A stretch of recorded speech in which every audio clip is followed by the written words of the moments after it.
80व्या स्वातंत्र्य दिनाच्या सर्वांना मनपूर्वक शुभेच्छा।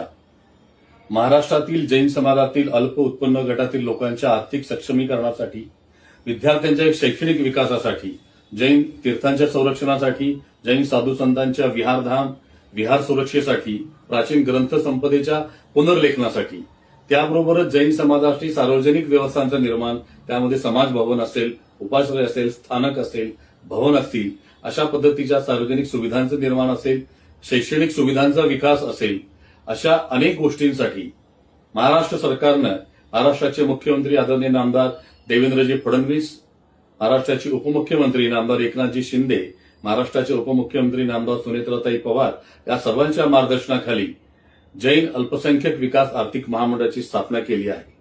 80व्या स्वातंत्र्य दिनाचे औचित्य साधून महामंडळाच्या 3 योजना प्रायोगिक स्वरूपात जाहीर करण्यात आल्या आहेत। या योजनांची माहिती जाहिरातीला जोडून दिलेल्या QR कोडच्या माध्यमातून देण्याचा प्रयत्न केला आहे। लवकरच 1 आठवडाभरामध्ये महामंडळाची वेबसाईट सुद्धा कार्यान्वित होईल। नवीन सगळ्या गोष्टी घडतायत, सुरुवात आहे, त्यामुळे काही ठिकाणी अडचणी येण्याची शक्यता आहे। त्यामुळे कुणीही पॅनिक न होता ज्या गोष्टींची माहिती कळणार नाही ते ईमेलवरून तुमची शंका महामंडळाकडे पाठवावी, तुम्हाला प्रत्येक शंकेचं उत्तर दिलं जाईल। प्रारंभी ज्या 3 योजना महामंडळातर्फे लॉन्च केल्या जातात त्यामध्ये महिलांच्या आर्थिक सक्षमीकरणाला सर्वोच्च प्राधान्य दिलेलं आहे आणि महिलांना त्यांच्या छोट्या उद्योग व्यवसायासाठी 1 लाखापर्यंतचं कर्ज 4 वर्ष मुदतीनं दिलं जाणार आहे। त्याचं व्याज अनुदान स्वरूपात महामंडळ जमा करणार आहे। ही थेट कर्ज योजना आहे। याबरोबरच सुरुवातीच्या टप्प्यामध्ये विद्यार्थ्यांच्या उच्च शिक्षणासाठी देशांतर्गत व देशाबाहेर, देशांतर्गत शिक्षणासाठी 10 लाख आणि विदेशात शिक्षणासाठी 20 लाखापर्यंत बँकांच्याकडून घेण्यात येणाऱ्या कर्जावर व्याज पूर्णपणे अनुदान दिलं जाणार आहे। त्याबरोबरच तिसरी योजना आहे शेठ वालचंद हिराचंद स्वयंरोजगार योजना। यामध्ये युवकांना नवीन व्यवसाय उद्योग सुरू करण्यासाठी बँकांच्याकडून 10 लाखापर्यंत कर्ज दिलं जाईल आणि त्याचं व्याज परतावा योजनेच्या माध्यमातून महामंडळातर्फे परत दिलं जाईल।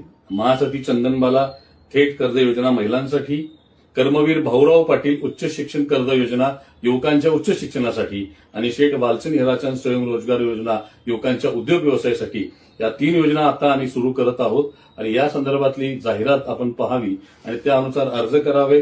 पात्र लाभार्थ्यांच्यापर्यंत ही माहिती पोहोचवावी, समाजातल्या प्रत्येक घटकांच्यापर्यंत ही माहिती पोहोचवा।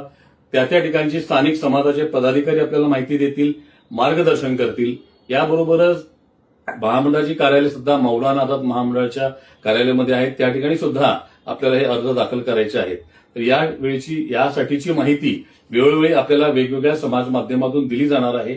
वेगवेगळ्या उपक्रमांच्या माध्यमातून समाजाच्या स्तरावर ही माहिती पोहोचवण्याचा प्रयत्न केला जाईल। आपण सर्वांनी सुद्धा या जाहिरातीच्या अनुषंगाने जास्तीत जास्त लोकांच्यापर्यंत ही माहिती पोहोचवावी आणि जैन समाजाच्या विकासासाठी महाराष्ट्र सरकारने घेतलेला हा ऐतिहासिक निर्णय खऱ्या अर्थाने समाजाच्या सर्वांगीण विकासासाठी उपयुक्त ठरेल असा संकल्प या निमित्ताने आपण सर्वजण करूया। पुन्हा एकदा आपल्या सर्वांना 80व्या स्वातंत्र्य दिनाच्या मनपूर्वक शुभेच्छा देतो आणि थांबतो। जय हिंद, जय महाराष्ट्र, जय जिनेंद्र।